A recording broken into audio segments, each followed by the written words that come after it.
We are live.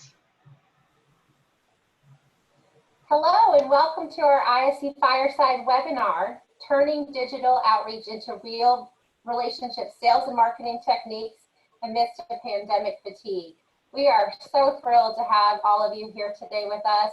And this program is sponsored by T.E.N, which is my company, and we are a relationship marketing company bringing together leading IT information security executives through what we have been doing is digital programs of late, but traditionally we have been doing our face-to-face marketing programs. And many of you might know us through our ISE Executive Foreman Awards. We also have our ISE Cocktails and Conversations now, but we also, in the pre-pandemic time, we had our ISE Private Dinners, and we also have our ISE Fireside Webinars. And I'm pleased to say that all of our ISE programs will be in a digital format for the remainder of 2020. And we've got some great programming planned today. So a couple of quick housekeeping things before we get started. First and foremost, if you need CPE credits, let us know when you fill out the survey, and we'll be happy to send over the information so you can make that deposit into your accounts. And we also will be sending a survey to all of you towards the end of the session today. We really would appreciate your feedback overall, and it does help us plan future programs. And we do plan to do these on a regular basis overall, because they're quite educational and very timely for all of us as we're trying to learn and adjust during this time that we have suddenly thrust upon us. So I hope everyone is doing well out there, and let me go ahead and take us through our program agenda. So we'll kick things off with some panelist introductions. I've got a great panel here, and a lot of them don't even need introductions, but they definitely will share some great things about what they've been up to before we get started. And then we'll shift gear into our panel discussions, and we've got a number of topics. We have heard from all of you overall, and that's why, again, we're here together today to kind of get some more insights and talk to the folks that are actually the buyers and decision makers and influencers of your solutions out there. From there, we'll go into a Q&A session, and some of you have been so great in sending in your questions in advance. We will also ask that you put them in the Q&A window so that we can go ahead and respond to them during the Q&A session. And we'll do our best to respond to as many questions as possible. We have a big turnout today, so I bet there'll be a lot of different questions. And then we'll sign off at 3:50. So with that said, I'd like to have my panel go ahead and introduce themselves. And I'm going to start with Dave Estlick. Hi, I'm Dave Estlick. I'm the global CISO for Chipotle Mexican Grill. And Jim? Hey, I'm Jim Routh. I'm the CISO at MassMutual. It's my 6th CISO gig. With practice comes the ability to serve. Well, thanks for joining us today, Jim. Kevin, football hopeful in the background. Go Clemson, right? That's it. So I am Kevin McKenzie. I am the CISO for Dollar Tree and Family Dollar stores. And thanks for joining us today, Kevin. And last but never least, Mr. Joey with his yo post on LinkedIn. That was awesome, by the way. You got a lot of responses to that. Good to see everyone. Joey Johnson, Chief Information Security Officer with Premise Health. I am not a 6-time CISO, but I have been a CISO here for 10 years, so that's something. Well, that's good. You have it all consecutive into one line item there. Awesome. And you've done a great job at Premise Health. We appreciate you joining us today. Let's go ahead and tackle our first topic today, okay? And our first topic is a total shift in security. Cybersecurity teams, as we all know it, throughout the country have had a game plan for the year in 2020 going into it, and we had to really shift and pivot quite a bit. And for many of us, it's been a derailing experience, and we overnight had to go to remote working. Many of our in-person events have been canceled, if not all of them, and We were actually at ISE Southeast when COVID was announced officially by the World Health Organization as a pandemic. So we kind of were there in the middle of it. And then many of you could not come to in-person programs. So and we're scrambling very quickly to set up all the remote workforces that were sort of the non-traditional ones that had not worked from home before. And so what we've seen very quickly is security priorities have changed, along with the budgets to match them, because a lot of businesses have been directly impacted by lack of revenue and the shutdown. So the other challenge that we have seen is for vendors right now to connect and sell successfully to you guys. So they're trying to understand how the deck has been reshuffled and how they should play the game. So I'm going to start with Dave, and I'm going to ask him, so can you are in the restaurant industry, so you've had a lot of changes, overall to your business. And can you tell us a little bit about the security related priorities that might have changed from COVID before and to now? And really, maybe if any of your initiatives have shifted and going into remainder of 2020 as well as into 2021. Love to hear from you. Yeah, so I guess to provide a little bit of context before I give an answer, I'm relatively new to Chipotle, so I'm building out a program. So certainly, as you go through and land in a new position, take a look at the landscape, set a strategy to go forward. We certainly had a perspective on that. Then COVID hits a few months in, and we're taking a look at essentially the change to the business and where we think additional risk will be placed. So we did prioritize additional emphasis on email security, especially around business email compromise, recognizing that the human element and reaction to crisis, they're all adapting to a new environment, a new way of working, which means that they may react in ways that are less than rational. So we needed to make sure and bolster our security controls around those particular areas. Certainly endpoint got a increased element of focus, what that would mean from work from home. Are we truly prepared for that across the board? Excellent. Kevin, you and I have had some conversations about your workforce. Never really worked from home before in a lot of instances. And, you told me a story about the laptops becoming also the learning device for many of your employees' households, because a lot of them didn't have, very high-powered laptops to do the distance learning that some of the schools were, having to do in the spring time frame and now going back into school. I'd love to hear from you, what kinds of tools and solutions are you kind of thinking about as you kind of mitigate these new security vulnerabilities in a remote environment? And how are you sort of juggling that this laptop might be, for some folks, the primary laptop of the home now? Yeah, so I mean, I'm recalling the conversation that we did have. So just to give you a little context as well, we were very fortunate as far as from a business perspective to be deemed an essential business and roughly everywhere we operated. So we never really had any closure issues as far as forced closures. We were actually expected to remain open. So as far as the business itself, we ran pretty much the day in, day out was pretty normal for us, other than the increased volume and the additional safeguards and stuff that we had to do and were expected to do. But from the technology standpoint, we shifted sort of like every other company in the nation. We wanted our workforce to be safe. They needed to work remotely. We needed to get everybody out of a high density corporate office and to work to go to that remote worker. And the problem that we had was a significant portion of our workforce was not used to that kind of workplace. They're used to coming into the office. They had workstations. Many of them just had workstations. They didn't have laptops. because they didn't need them.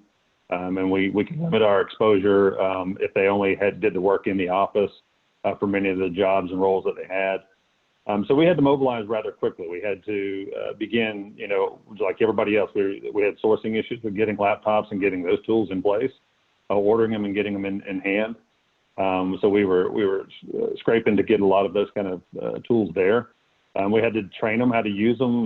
We had to do things like our multi-factor, all of our security mechanisms that we had for our current remote workforce who use it on a day in, day out basis. We had to deploy and train those associates on those type of technologies and get them up to speed and get them used to doing that kind of work.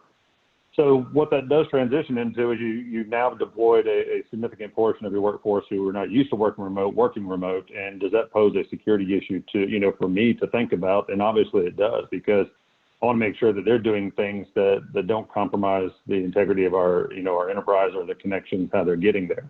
And just as you mentioned, many of them, the kids were being sent home. They were using it for the laptop might have been used not only for work, it could have been used possibly to facilitate some of the virtual learning for their school-age children. And so it just became an issue because we do what we can to lock the device down with various endpoint management tools to really only make it functional and feasible to do what's expected of them for their job. So we had to manage that kind of state and deploy the technologies in place there on the endpoint. And I'll echo what Dave said earlier too. The other thing that we had to battle was you have now your workforce is working 24 hours, or not 24 hours a day, but they're 24 hours completely off site, right? They're not in our office. We had to deal with the email issues because it was very opportunistic for the threat actors, the bad guys in the world, to be using the pandemic and be using things like the stimulus checks and stuff like that. So we were having to deal with an enormous amount of the phishing campaigns and the organizing phishing campaigns that were coming into our environment because it was timely. People wanted to click on it. They didn't know a whole lot about COVID. They didn't know a lot about the pandemic. They didn't know a lot about what the government was going to do, not do for like stimulus and register here and do that.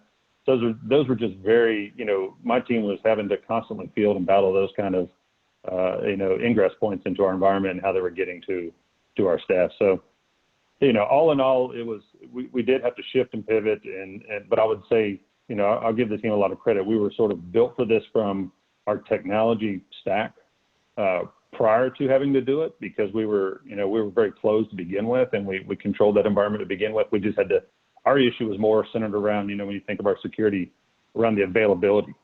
We had to get the availability out to the rest of the workforce. We had to keep it up and running. We were designed for a certain load and we had to manage that load for the first few weeks.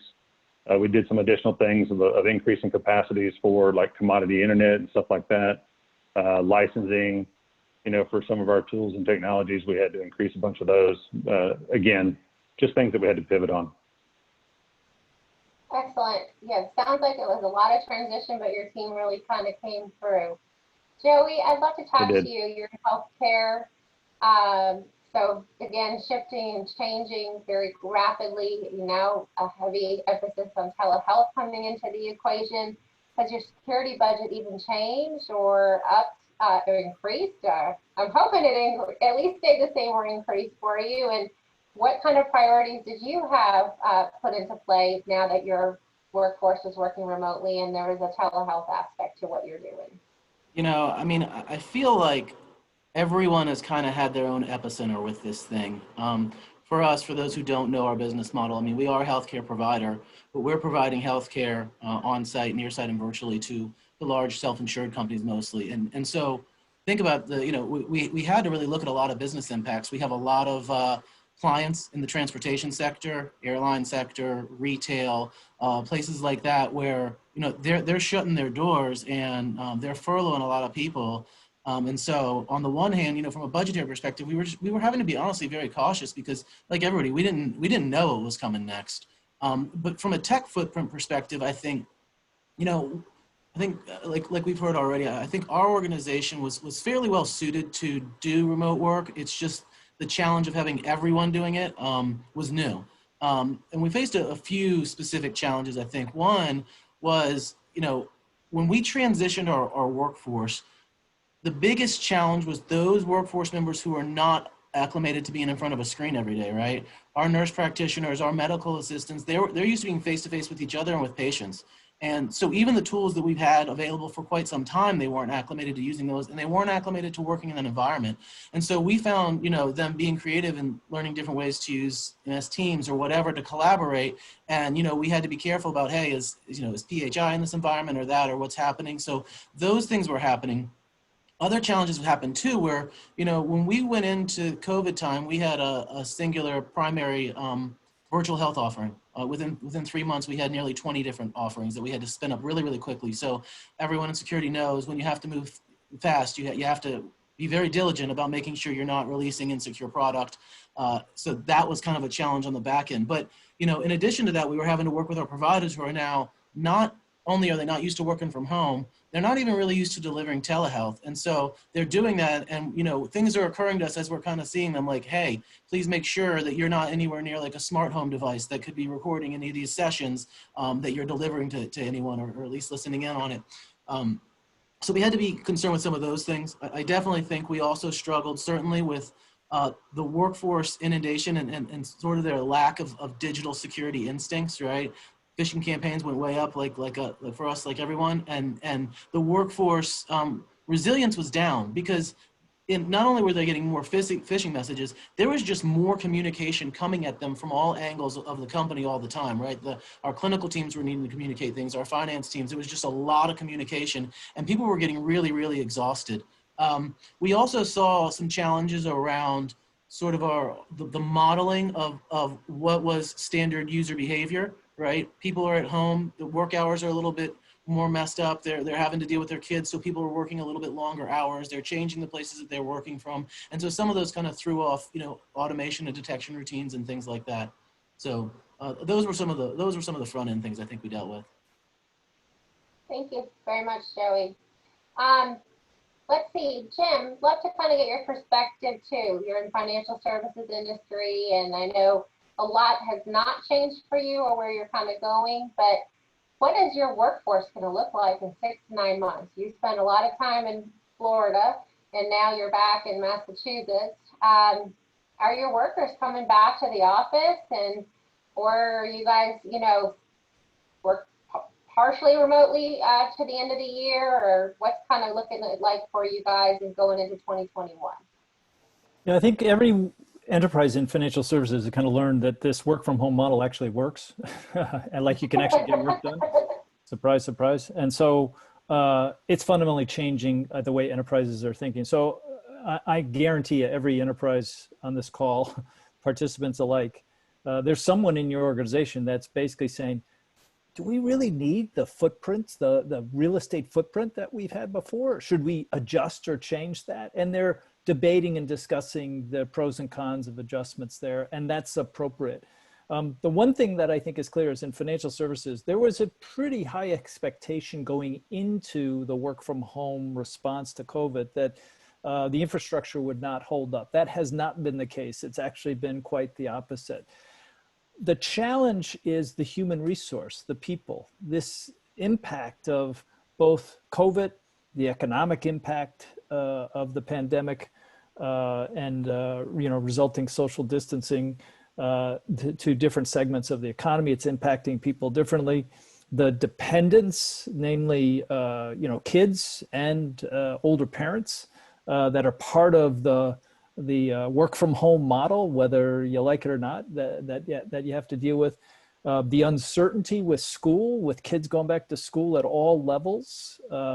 All of that has created tremendous stress in terms of work-life balance. And most of the messages that we send as leaders in the last 2 or 3 months have been recognize that this is not a short-term event, that you need a sustainable model. To have a sustainable model, you, the employee, you have to take care of your health first, and you have to take care of your dependent needs second.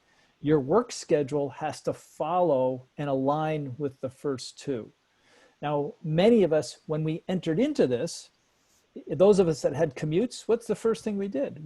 We took the 3 hours a day and invested it back into doing more Zoom calls, right? And more meetings, right?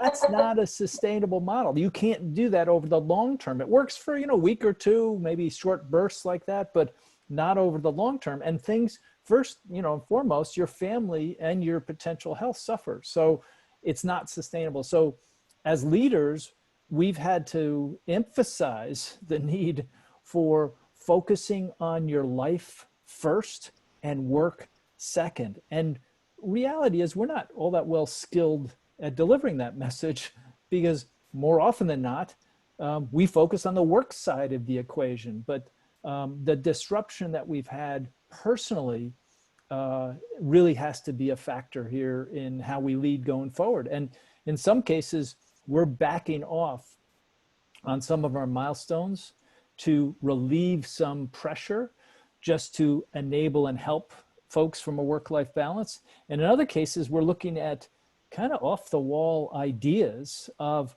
how to handle the stress a little bit more effectively. One of the ideas is I looked at, I don't know if we're going to try it out. I have no idea whether it's stick or not. We're actually thinking of a streaming music. There's music that's designed for productivity, believe it or not. So you like when you're doing heads down work, you play this music in the background. Every 25 minutes or so, it has some sort of alerting mechanism that's kind of baked into it. And you can choose different genres, classical or pop or whatever you want. And I have no idea if it has any positive effect at all. But the fact that I'm willing to try it is just an indication that we're in uncharted territory. And most of it is not with figuring out the security risks in terms of the extended attack surface for work from home. That's not that hard. Figuring out how to enable people to cope with the work-life balance, that's hard. I think that's just a great segue to our next topic, which is really going to be talking about new sales tactics for a new state of being. I mean, we really are in a new state of being. So prior to COVID-19, interactions between CISOs and vendors were straightforward. I mean, we've had all these breakfasts together at RSA talking about the do's and don'ts, the horror stories, the best practices. And now we have this huge wrench that's been kind of thrown into the mix of where the boundaries are. We did a study recently with the Merit Group called Selling and Marketing to the CISO, and this was predominantly collected before the pandemic, and we did a lot of the reveal out at RSA. But it included that 34% of the CISOs preferred vendors to follow up with them using product demos. And only 22% preferred in-person meetings, while email and phone calls were the least preferred, okay, at 13%. Now, they can't really do hands-on demo and do a lunch and learn in your office, right? We can't come to an office because you're not there. They're not there. We also know, you guys, Dave and Kevin, you talked about the security aspects of email, but there's also email fatigue, as well as some Zoom fatigue out there as well. So, there's no offices to call, even though a lot of you guys took the phones out anyway. But calling your cell phone, is still a dicey, roll of the dice if you have it. And it's not appropriate, to your point, Jim. You don't always know what you're calling into. What time zone. So you might have, lived in California, but really ended up in Florida at your second home, and it's 5 o'clock, in the morning, or 8 o'clock at night, or, the time zone factor. And we've actually seen a lot of that in the ISE cocktails and conversations, because we're trying to do them regionally with time zones. And all of a sudden someone jumps on, they're like, oh, I'm in the central time zone. I'm not even in the East Coast time zone anymore. So, we don't have that boundary anymore, between work and the day, working out, family time, because it's just so commingled right now overall. And you might have been on a Zoom for 4 hours straight with your team, and you just need to go step out and just go walk your dog for like an hour just to kind of get yourself back together. I know I've had all of those kind of things happen to me and feel that way, and I know a lot of you have as well. But we still have to do business now, right? We still have to work together. We still need the technology to make our organization secure. So I'd love to hear from you. What kinds of digital sales techniques are really, you're receptive to right now? Again, with that boundary still being in place, and I'd love to hear some, we always have fun at our breakfast at RSA, but tell us a little bit about some of the ones that have turned you off, and definitely tell us the ones that turned you on, because you learn from what you shouldn't do, but we also can learn what we do. And these folks that are listening in today want to understand what they should be doing because they want to be successful. They're successful, you're successful, everybody's successful, the economy can still continue. So I'm going to ask Joey, since Mr. Yo-Yo, he was a super cheerleader out on social media, drumming up everybody to come to today's session. Tell us what you think is a best practice, and tell us what you think is, just the most horrific thing you've ever had happen to you now. Well, I mean, the horrific things I think quieted down a little bit early on when COVID was getting started. I think there was a little bit of sometimes aggressive marketing that was inappropriately leveraging what was a pandemic. But I'd like to focus on honestly the positive things that I've seen come through, and maybe a couple of thoughts that I'd like to share. So one is, if you're talking about an executive audience, it's slightly different than maybe some of the team members that report to us or anything like that. And it's important to keep in mind, because establishing relationships with an executive leader is, you're playing the long game, right? We move from company to company, and you may also, as a salesperson, marketing person, move from company to company. And also sometimes the value of our relationship, it can be more strategic in nature, right? I may not need this thing that you guys have done a really good job building, but Dave may need it, or Jim may need it, because I know from conversations that we trusted colleagues, and so I know, hey, they're really looking for this. Like, let me see if I can make an intro for you, right? But it's not always a direct sales opportunity. Another thing to keep in mind is we're just super duper busy. Even our internal teams can't get all the bandwidth that they need from us sometimes. So it's important to keep that in mind. But one of the things that I think has been a good area to focus on lately is, and Jim, you were kind of alluding to this, is people are really fatigued. We haven't spent this much time looking at our own face on a video in our entire lives as we have in the past few months. And meetings are running longer, timelines are going longer, and people are just burnt out. And so trying to even do virtual Zoom meetings, sometimes that's hard. I recommend, if you're trying to build relationships, focus on something that maybe doesn't keep that audience in front of the screen, right? Some of us were talking earlier before we kicked off about, there's things you can't get now. You can't just go out and get free weights anywhere, right? Gives a barbecue kit or something like that. I mean, there's a bunch of different options of things that you can find way to start conversations and intros that aren't really so focused on that. And the other things people are having a hard time with is team building, right? Culture is challenged in this environment, especially as we go through staff transition and attrition.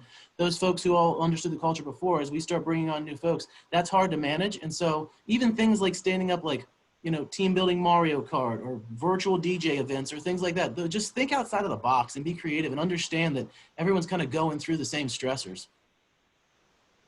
Excellent point, Joey. Dave, before the pandemic, 64% of the surveyed CISOs in our joint survey that we did with Merit Group and T.E.N, they relied on peer communications and word of mouth and about vendor products. And I know from knowing you for a very long time, that is really important to you as well, because you have built a great network out there and you really value your peers' opinion. So are you still relying on that method of kind of validation or checking out a vendor? And, are you doing that? But we did a lot of it at face-to-face, networking events over, you've always said, I do one of Marci's programs per year, and you've always lived up to that that promise, and I'm very appreciative of that. And I know you got a lot of knowledge when you did come to like our ISE West program and things like that from the solution providers there, as well as your peers in the conversation. So we don't have, this is our face-to-face now. So how are you kind of staying connected, overall? And getting to the know-how about, the behind the scenes kind of down low about a company. Yeah. So I actually think that it's even more important right now with such a premium on time, as Jim had talked about. I think the big concern for all of us individually and for our teams is burnout.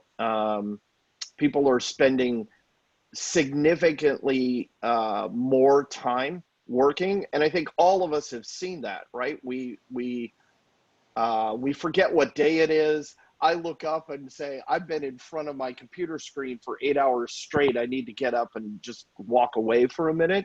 So it's easy to kind of get on that meeting hamster wheel where, you know, time, you start to lose track of time, and the next thing you know, you're pretty deep into the day, and you haven't taken a break. I will always make room for my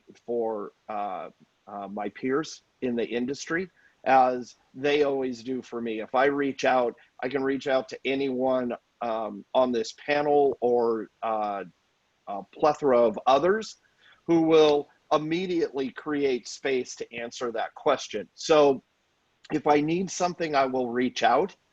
I think on the flip side, from an engagement and sales standpoint, the advice that I would give is cold calling or just dropping an email in my inbox or a request for a meeting. Time is at a premium, more so now than it was pre-pandemic. That's likely not going to get much traction. But if they take some time and they look at, you know, if they look at my bio or they go on to LinkedIn, they can see the groups that I'm part of. If they come in through, let's say, the retail and hospitality ISAC, what are the things, you know, do you have any insight? They can reach out to Susie and say, is there any insights you can give me into the problems or challenges that Chipotle has? She probably knows some of those and will help to kind of filter that down. Likewise, you know, I work with a lot of, I will say, through the investment arms. They can go through any of those, or likewise, if there's a peer, if they have a really good relationship with Joey or Jim or Kevin, it's like, hey, I see that you know Dave. Is this something, you know, can you help broker that? If that's something of importance and somebody's putting the time in to endorse that, then I'll make room for it. Okay. And then, so Jim, I want to kind of transition over to you a little bit. One of the things I've always admired about you as a security leader over the years I've known you is how much you empower your team. Your team is really a lot of the decision-making process, and then you'll champion what they decide upon. And you've built some of the most impressive security teams at whatever company you've gone to, and there's a huge loyalty of people that always want to come and work with you, and you've also mentored a lot of folks who are leading the ship across the board. So kudos to you. During this time, though, how are security teams that are, you know, your security teams and overall should engage with the vendors, because you've empowered your teams, you know, your directors, your vice presidents, even some of your managers out there have some decision-making and strong influence overall. How should the solution providers reach out to your team? And, you know, one of the things I think we've learned early on is don't call my CEO anymore. You never should have done that to begin with and say you're not taking my calls. Well, the reality is, you know, there's a lot of technology companies out there I can speak to personally that aren't taking calls from their customers right now. So, you know, I can name a few, I'll leave them nameless, but it's been very frustrating.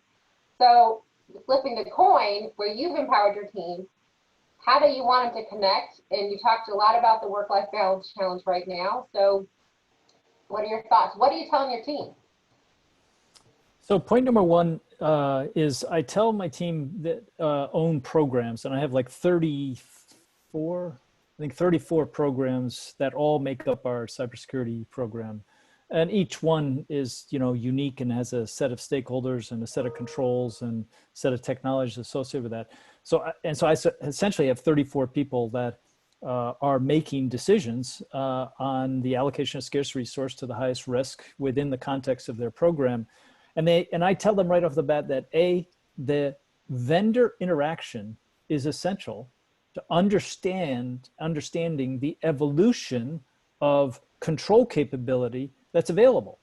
And that's your job as a program owner to understand that, so that proactively, as threat actor tactics change, you can identify alternative means of controls that may be from an early stage, innovative, game-changing capability.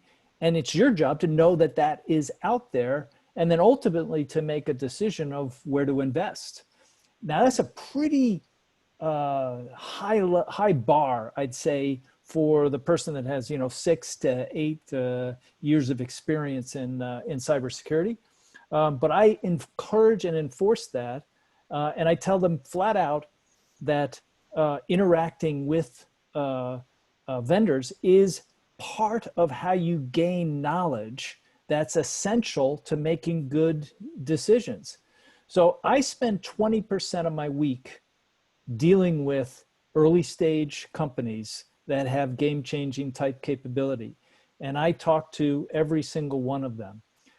Now, I do that because I'm trying to understand where there's an opportunity to decrease friction from my customers and increase friction for threat actors. And innovation in control design doesn't come from market-leading companies.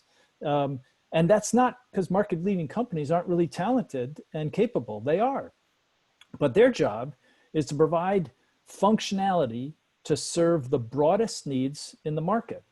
And the broadest needs in the market don't represent the most sophisticated needs in the market. So if you have sophisticated needs, you've got to work on the fringes with early stage companies, and you need vendor interaction to do that. So the question is, okay, how does that, what are the mechanics of that? Well, one thing I can tell you right off the bat, do not text me with a message that says, hey, how are you doing? How's your family doing with COVID?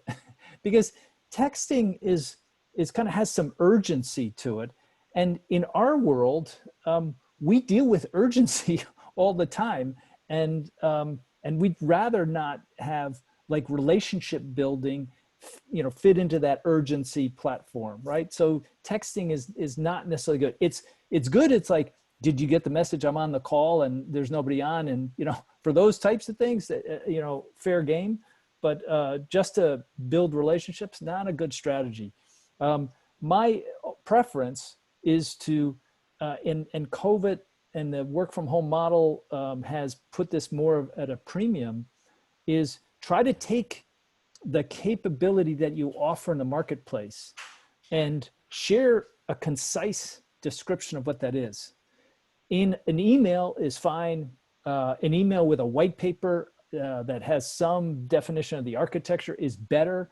And the reality is I read all of that. Now I may dismiss it very quickly if I don't have an interest or a need in that, but it's a lot more effective than a personal message that's trying to build a relationship that's saying, how's your family doing, right? And when I've never even met you, right? So, sorry about that background sound. I'm going to try to. I'm calling you right now instead of texting Exactly you. what it is. Yeah. So, the message is, how's your family doing? Ah! So, I actually think that, first of all, I've done more webinars post-COVID than I've ever done before. Second of all, I've done several conferences where I've done shopping through the vendor forums that were online. It's much more efficient. I can view more companies and understand more capabilities in a shorter amount of time that if I'm physically there walking through and talking to people. So, so there are parts of this that are actually much more efficient. But the reality is, I think, here's another pet peeve, and this, I'd like to understand, Dave and Kevin and Joey, your perspective on this. I get a lot more interaction through LinkedIn messaging than ever before. Most of it is kind of cold call, cold whatever. And And so if there's something I'm interested in, I give them my email address at work. And the message is, send it to me at work. Now, the reason for that is my calendar is at work. So if you're asking me to spend time and schedule a call with you, I'll do that. But I don't look at LinkedIn on my work computer. So I'm usually not looking at that. So when I am reading that, it's usually from my phone. And it's usually when I'm not interested in going back to my laptop and seeing what my calendar is, right? And so I've noticed a lot of people have said, I'm sending you this email because I shared all the information on LinkedIn and you said to send you an email. And I'm like, okay, why did I want to talk to this person, right? So I guess make it easy for us and basically say, remember me, this is the product capability that we have. You said you had some interest on LinkedIn. I'd like to set up a meeting. And so those are little pet peeves that have come out of our experience here in terms of work from home. I love that. That's great insight, because I feel like LinkedIn has become a hunting ground of crazy coming in. But if the email is well crafted and very thoughtful, I will respond. If it's something, totally unrelated to what we do, I'm just going to delete you and actually probably block you at the end of the day. So I'm going to say this to the audience. Know your audience that you're going to communicate with in such a manner, because you're going to really burn bridges for yourself down the road, because you're going to get fatigued of getting communicated with LinkedIn. So save that for the right people with the right message, and craft accordingly, because it is truly a one-to-one type of platform out there. Kevin, before we transition to the next topic, anything to add? I mean, you love face-to-face meetings too. I know you really love getting into technology, and you love the live events. And what are you doing now to sort of take it all in? And are you leveraging peers? Are you still? What are you doing? Well, it's some of the things that the other gentleman here have mentioned. It's the peer groups. Getting involved in our peer groups, or industry or association groups. And really getting engaged with them. It's the sort of, I'm in retail, obviously, so being engaged with other retailers and what they're sharing and what they're doing definitely is the value that I find. And that's the things I would, a couple of things on the topics we've had so far that I would mention is a proxy, and I think, Dave, I think you mentioned this, if you're coming in through someone else by proxy, that'll carry a little bit more weight with me than it is coming in just completely cold, because that other person, if it's meaningful enough to them, and it's meaningful enough to them to not only to come and talk to me and say, hey, this is something you might ought to take a look at, they might already know what I've been dealing with. I might have already expressed to them, hey, the issues I'm having or challenges I'm dealing with. And so they maybe have found something that they think is worthwhile for me to take a look at. So I think using a proxy of an already established relationship that the vendor might have to leverage might be one additional angle. The other thing too, and this was a little bit in Jim's area and others, is don't discount our ability to discern really quickly whether or not what you're offering is something that we need right now. We're pretty good at discerning, based on the email and the stuff, like, be more direct, be more straight to the point. What does it do? What does it solve? What's the use case? I like the white papers. I like the architectural diagram kind of stuff, just because I can go through that rather quickly and tell whether it's, one, is it solving something I have a problem for? Two, is it something that I can introduce to my environment right now? And if I do introduce it, how much of an uplift or engineering task is it going to be for our back-end systems guys and stuff to actually implement it or do something with it? So I would say, I can't speak for everybody, but, we're more technical than probably what many would think, and we can really go through the information rather quickly. So when you're doing that written communication, I would say, cut to the chase. We've got limited time, as we've heard here before. We've got, more limited time now that we can't get through everything. So we're having to go through the same process as well. And we need solutions. We need them quick. And we don't have all of that time in the world to go through everything and build that relationship in a short time. But the written communication, I would think, would be more direct and key, and have some of those key points within them. Okay. Yeah. Joe, did you want to add something? Yeah, I was just gonna say one little note that I would add on that, because the theme that's resonating here is understand that you know, we are all trusted colleagues with each other. We know each other, we know each other's struggles and kind of what we're working with. And sometimes a good angle is to work with an existing customer and say, hey, you know, this has come up. Hey, you know, it seems like you're connected with some of these other folks.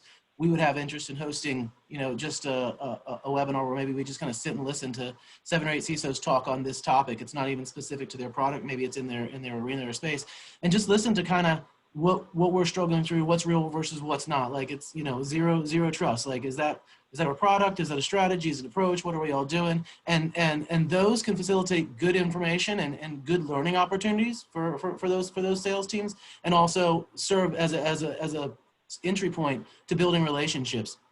I could say probably, you know, about 35 or 40 relationships with different sales and marketing folks that started there, right? And I've watched them go from company to company. And, you know, for some of them, I'm like, you know, that person's really sharp and they have a lot of integrity. And when they reach out and say, hey, Joey, will you give me 20 minutes?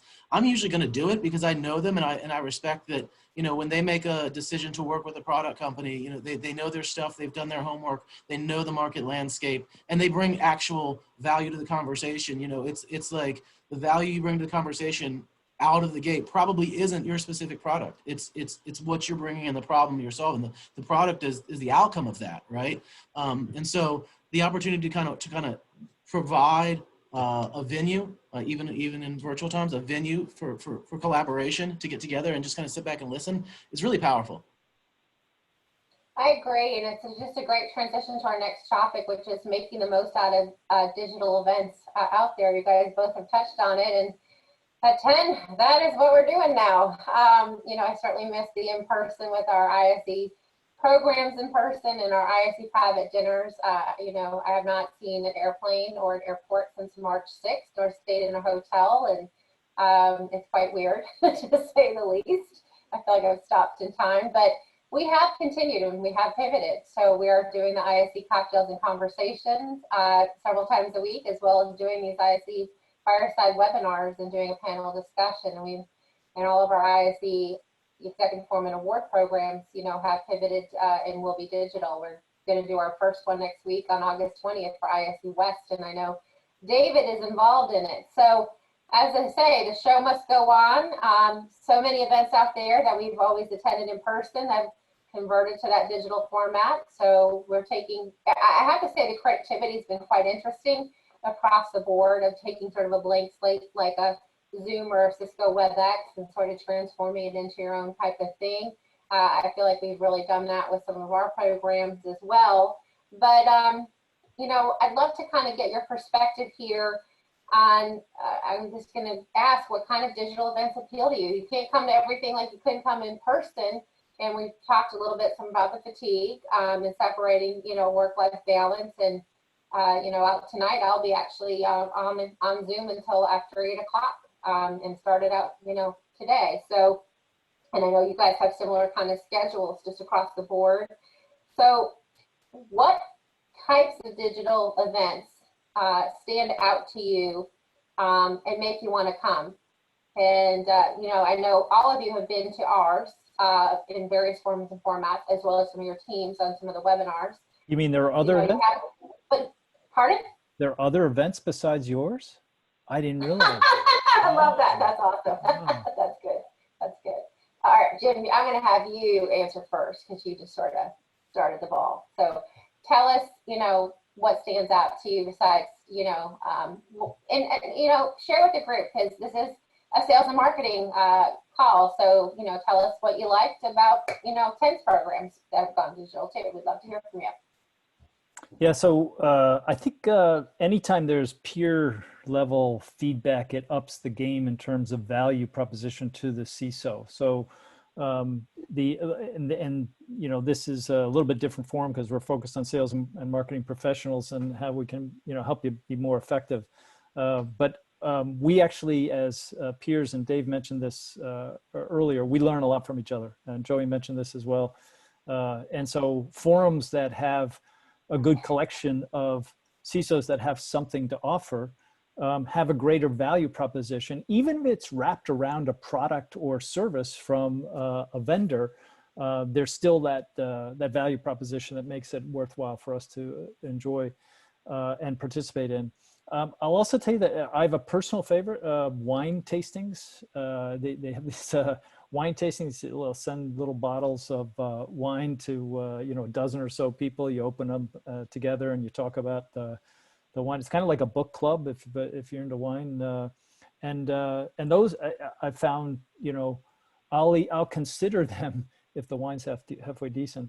I'll consider them to give a chance to talk to Dave, and we may just talk about wine, but we'll both learn something, and there's value to that. So, personal favorite, but I think peer level feedback is probably the premium that creates value for us. Jim, you just got a in the Q&A window. You're going to get a lot of wine. Your wine cellars are going to get filled. We talked earlier before we went on air that our wine cellars have been depleted. Exactly. I got to put my address in very quickly. Dave, you've been to a bunch of our programs digitally, and we appreciate you joining us. You always add so much color and you know, and value and interest to the conversation. But you know, I've heard from folks out there just across the board of the challenges around, you know, the follow-up. So you have this awesome engagement, but the follow-up. So what should that look like after you've done an ISE Cocktails and Conversation with us, or a webinar, or you know, or even with somebody else? But what does that follow-up look like for you? Well, yeah. So I think here's the big misconception, that a conversation can be valuable. There can be good content in there. It's giving me some new considerations or maybe food for thought. And then people feel like that's going to turn into an immediate initiative. And that's not always the case, right? Sometimes there are areas of my portfolio that I'm looking to address in the short, medium, and long term. And I may have a medium or long term interest in something that's being presented. So I think the first part of that is and personally, I would be more receptive if to get that out on the table to begin with, right? So if it's, hey, you know, it felt like you expressed some interest. Is that this quarter? Is it now? Is it next year? What does that look like? And usually when there's a disconnect, if I'm having an ongoing dialogue, I'll try to place that for them so that they understand, you know, this isn't an FY20 initiative. Maybe it's something for 21. We can have a conversation or touch back at this point in time in the future, because I recognize everybody has a job to do. And if you're not clear and transparent about what that means, then wires can get crossed, and then that can start to erode maybe a relationship that could be fruitful down the road. So my advice would be, if it's unclear or if you're not getting response, to say, hey, is this something that I should be pressuring right now? Is there an immediate need, or is this down the road? And if so, just let me know when I should, you know, when I should re-engage. That will go a long way to kind of building and fostering that relationship. May turn into a business relationship down the road, but we're all, at the end of the day, we're all in a relationship business. We are, as CISOs within our enterprise, we need to make sure that we preserve those relationships. And, you know, sometimes we get what we want, and sometimes it may be deferred. No different in sales. So my advice would be, just ask the question, get an understanding, re-engage when the timing's appropriate. Okay.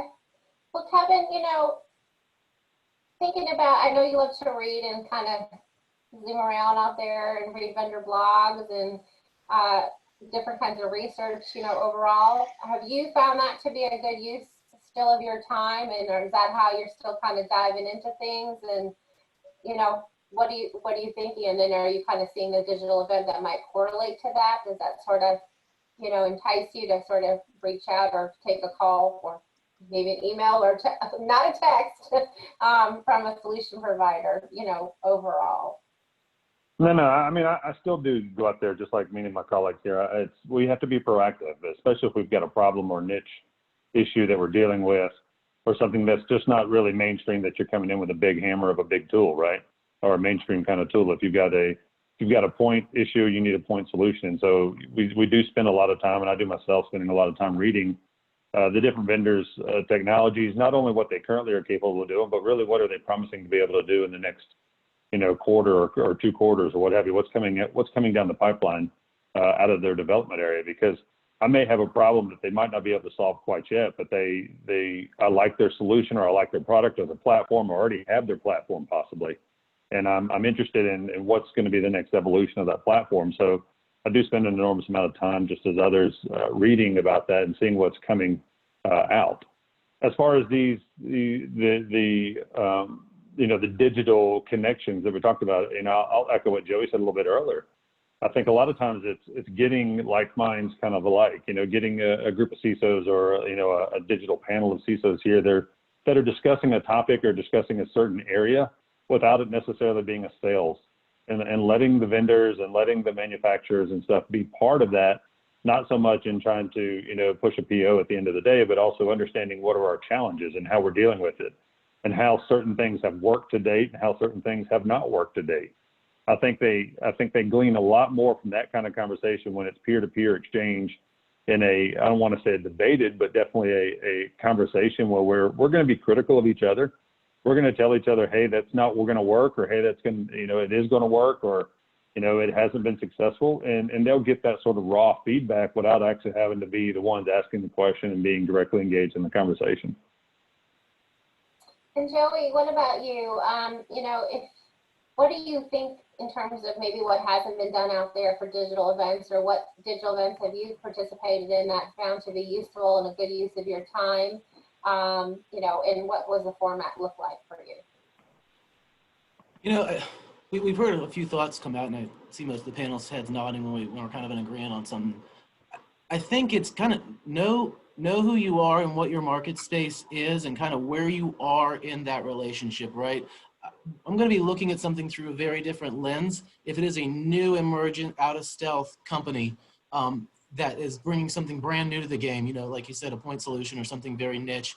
A lot of times those happen maybe with their investors, who they'll bring in, you know, 15 CISOs or something to sit and look at it and kind of talk about it and poke holes in it. And it helps us, you know, kind of like Jim was saying earlier with our teams, to get their leadership up and get them educated.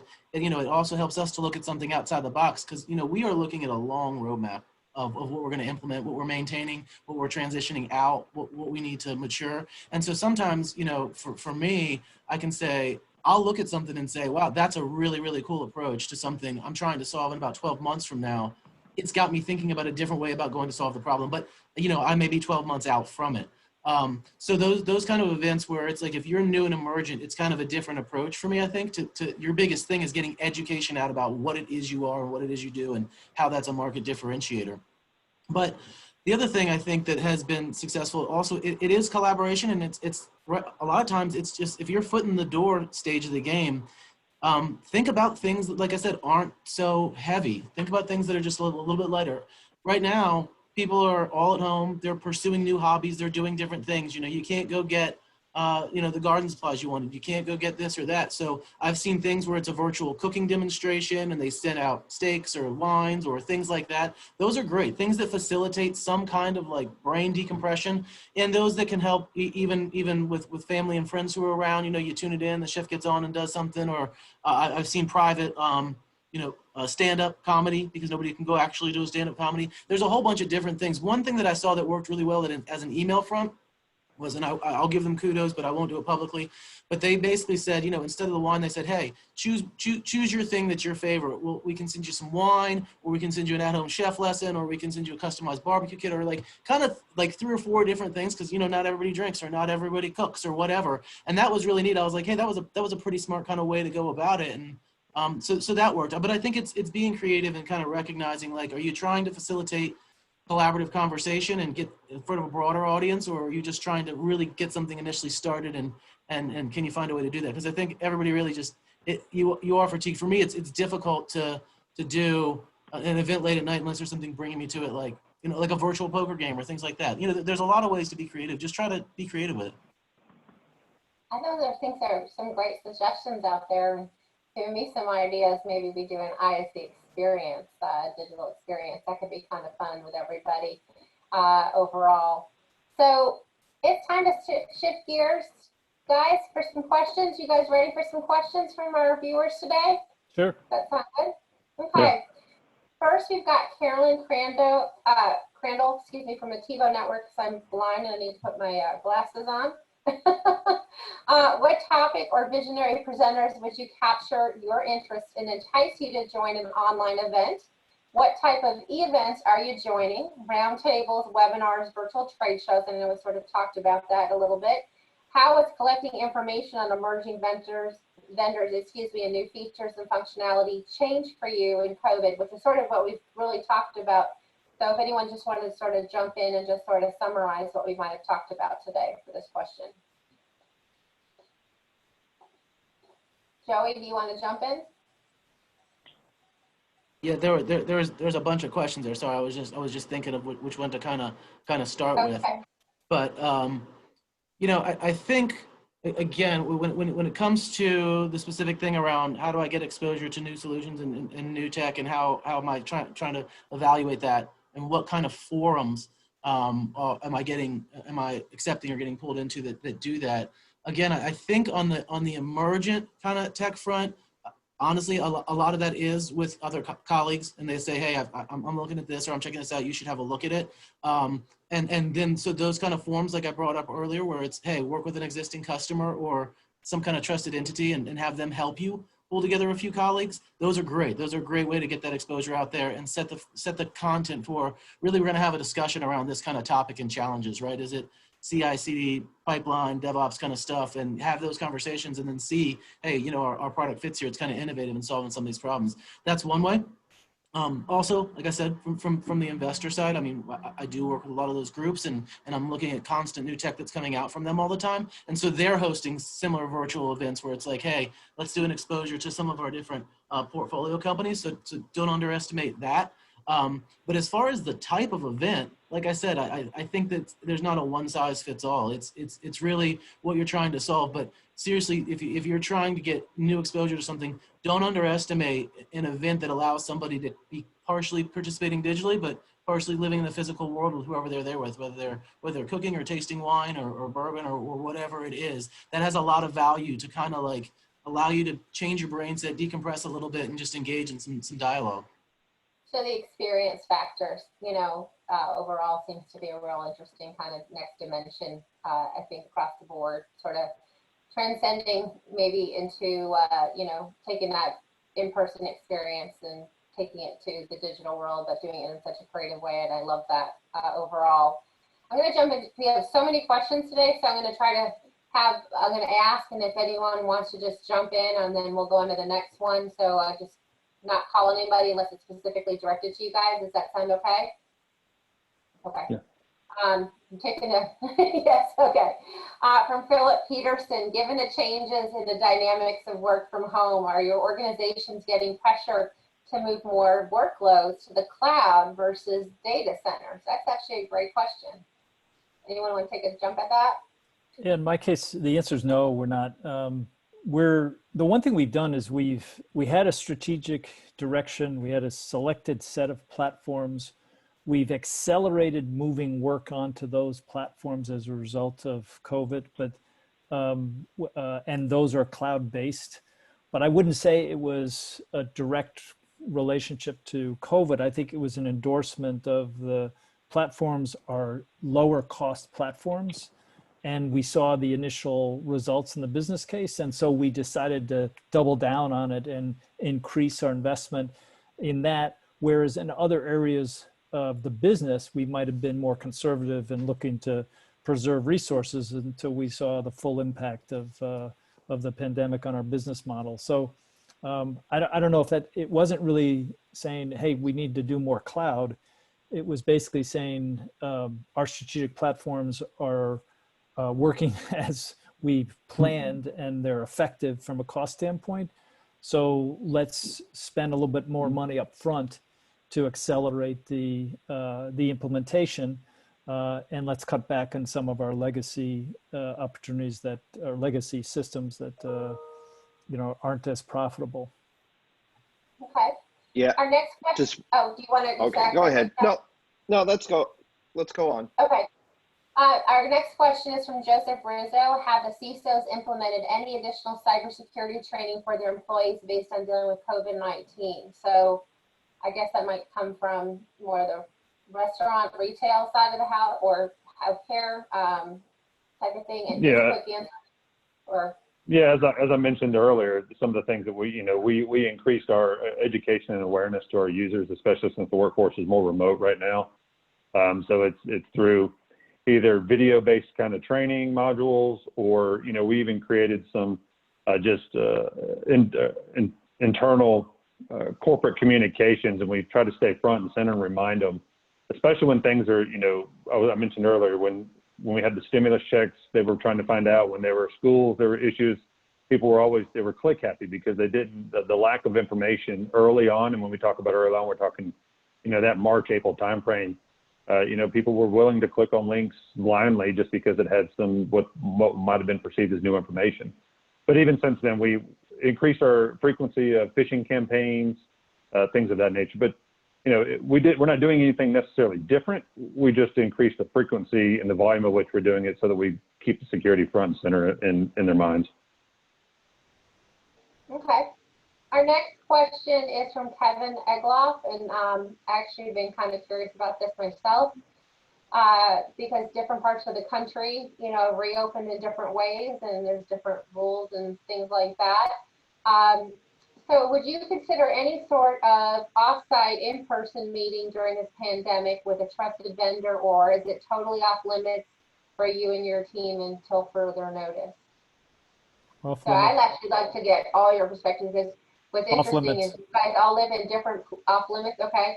Dave, you're on the West Coast. Is it off limits, or it for you, or good, or you consider it? Probably off limits. Yeah. Kevin, you're same here. in the Southeast.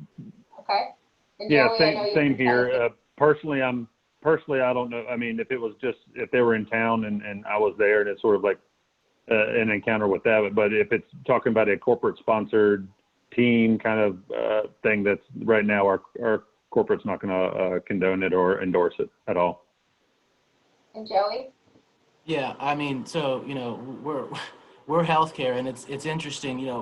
On one side of the equation, we're helping our clients figure out how to get back to the office safely in manufacturing sectors and some of these other places. So we're obviously being very careful about it. There's I will be honest, I've gone out to like a lunch here or there with one person, but any kind of event that's going to have a large gathering of people, it's just socially irresponsible, certainly for me in a healthcare context, provider context, to entertain that. And I know our organization internally, we're not going to any kind of events, even if they're local.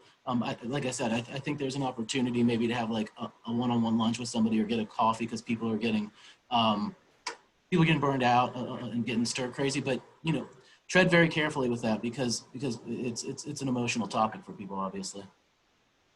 Understood. And you don't necessarily know what sort of your living environment might be, and it might be perhaps multi-generational, or there's someone at risk health-wise in the home. So, being thoughtful there overall. So thank you for answering that, because, geography has played and location has played a large part in how people have reacted and responded or reopened in all this. And like I said, I was kind of curious about that question myself. Our next question is, you have mentioned that time is at a premium. I've noticed I'd rather watch a quick video than read another email from someone. Have sales individuals tried that way of a quick introduction to a 30-second video, and has it worked? I don't know about me and opening unknown videos. I get them in my Facebook Messenger a lot, and I'm very skeptical. It's like, to open them, and like they're going to say, oh, it's going to be opened in 1 minute, or, it's going to be banned from the internet. I hope somebody would do something like that, but just love your thoughts. an intro video of like how we're talking now and taped on Zoom and just sort of saying what their pitch is versus having to read an email would be sort of interest to you guys. It's a very clever thought. Anyone want to take that? Yeah, I mean, I'm most likely not going to be launching a video from a contact that I've never seen before. That's probably not something I'm going to do. The cold call ones are hard because I think probably every panelist here would say that, you know, we get at least 500 things hit our inbox every single day looking for 5 to 10 minutes. And we are trying to be aggressive about looking at new tech, but it's a balance. It's a balance. There's a certain amount of time in the day, even when we pre-allocate time just for looking at stuff. But I don't know that I would click. I mean, that'd be basically doing everything that I've told everyone in my workforce not to do. So I will say this, I've done several ISACs summits now, and I really find the quality of the videos excellent that are in the vendor forums. And I know they weren't designed for this interaction. They were, they create them for other reasons, but probably to host on their websites. But I really found them informative and helpful and efficient. I do like looking at a video to describe a product service capability when in that forum. If I got a video request sent to me like Joey, I wouldn't, it's too big a risk, so I wouldn't bother. Right. Okay. Well, it looks like we have time for our last question, and I'm going to ask that our team put the survey up in the window for everyone to sort of give us their feedback on today's program. I'm reading some of the chats that have come in, and it sounds like you guys really have enjoyed this opportunity for everyone to get away or to learn more. So our last question is from Billy Provano, my neighbor in Brookhaven, Georgia.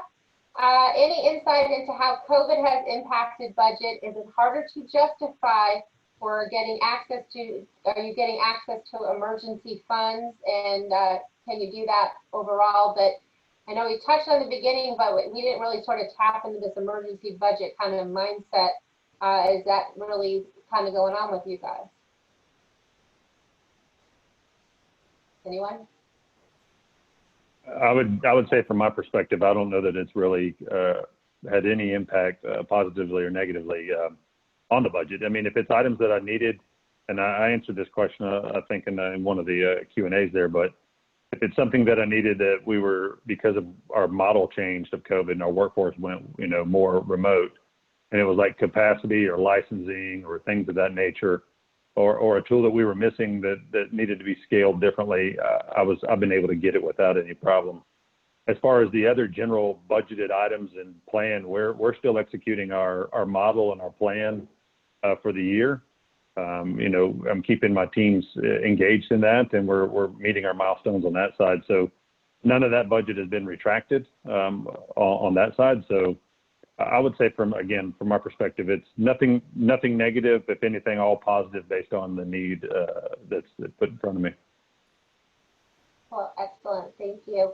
Gentlemen, I would just love for you guys to sound up and sort of recap, your one or two takeaways from today.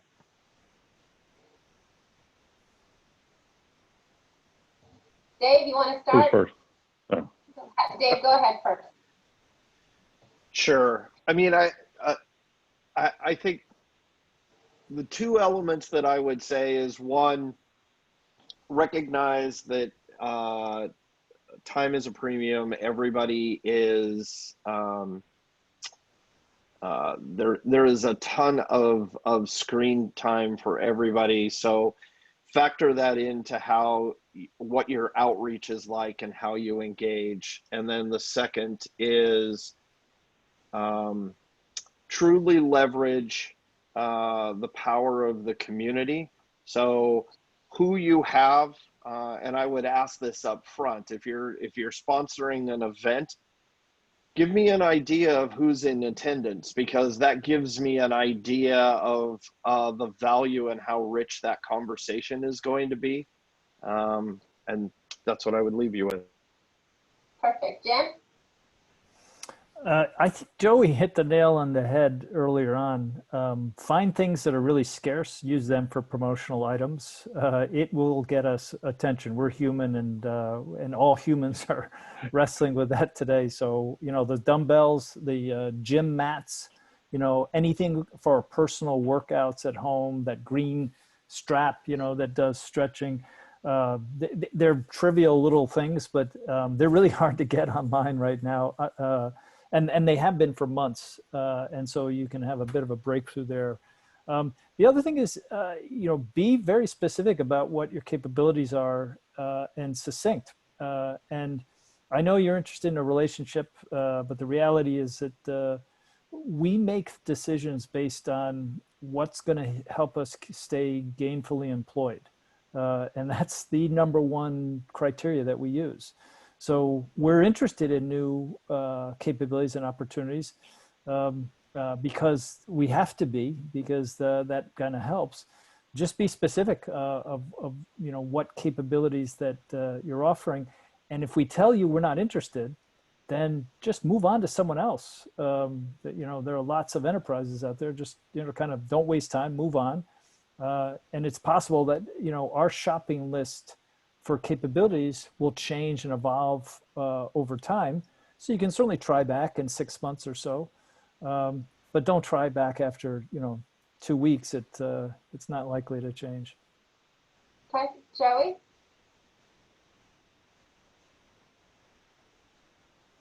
Sorry, I know how to computer. I promise. I just couldn't get to the mute button. Yeah, you know, it's kind of the same things that you've heard the other guys say so far. And in addition to scarce things, maybe you know, from a marketing perspective, you know, things that help facilitate hobbies. Everyone's trying to pursue a new hobby. That's why everything's selling out right now. It's because they're trying to find new ways to entertain themselves at home. So things that can help facilitate something like that are great, right? Some people want to garden, or they want to do whatever. You know, all that stuff is good. Be creative about it, think about it, and give people some options. And I guess my other takeaway would really be, I say this a lot to different salespeople that I know and friends who are on product side, is when you enter the conversation, know that you need to bring value to it. You know, you heard Dave say, hey, we're going to go when we see who's on this panel or this group. Hey, if I know these 3 guys are there, I'm probably going to say, I'm going to show up then, right? I'm going to get value out of it. So know that you need to bring a value to the conversation, right? It can't be a one-way thing. And a lot of times the initial value prop is not necessarily your product. It's some problem that needs to be solved that hopefully has an alignment to a problem that I need to solve. Because that's the way that I ask my teams, and Jim said earlier, it's the way I ask my teams to look at something, is give them exposure to new tech, emergent stuff, so they can think differently about how to solve the actual problem they got. You know, when you're a hammer, everything looks like a nail, so help them to not be a hammer. So just think about the real value you're bringing to the conversation. And Kevin? Yeah, so I got probably 3 things. Maybe I've tried not to, you know, reiterate what some of the others have said. One is, you heard me say before, don't be shy about using the leverage of a proxy. You know, coming through a peer, that somebody if you've had a good relationship with somebody already, you've done some good work with them, your product has solved a lot of solutions for them. See if they're willing to make an outreach to somebody else and to be that proxy voice for you. 2, facilitate the peer networking kind of events that we spoke about earlier, and be the bystander or the fly on the wall, and you throw the topic out there and let the industry, you know, the leadership of that industry, you know, the group or room full of CISOs there who are leading multi-billion-dollar companies, you know, talk about it, discuss it, and you'll glean more from that than you will from me just talking to you directly, because I may be a little bit more guarded talking to you than I would be my peer group in that situation. So that would be one of the other avenues of getting in with us there. So those are the 2 things there. And I had a third one, and it seems like it's dropped off my mind a little bit. But if I think about it before we end, I'll bring it back up. Well, perfect. Well, thank you, everybody. We've got our upcoming save the dates on the calendar here. We hope we'll see many of you at our ISE programs coming up, and would love to talk to you guys out there about doing an ISE cocktails and conversation, as well as a ISE Fireside webinar with you. It sounds like we're going to be here through Christmas time at home, at least from what we heard today. But we'll see how that goes, and we'll continue to evaluate everything there. But gentlemen, you guys are awesome. Thanks for making time out of your busy days and joining us today. We really, really, really appreciate it. And I think from what the response I'm seeing from our audience, I think they really enjoyed it and learned a lot, and with many takeaways as well. So thank you. I want to say stay healthy and safe to everybody. And I appreciate our viewing audience as well for taking the time to join us today. And we look forward to staying in touch with all of you. So thank you guys. Have a good one. Thank you all.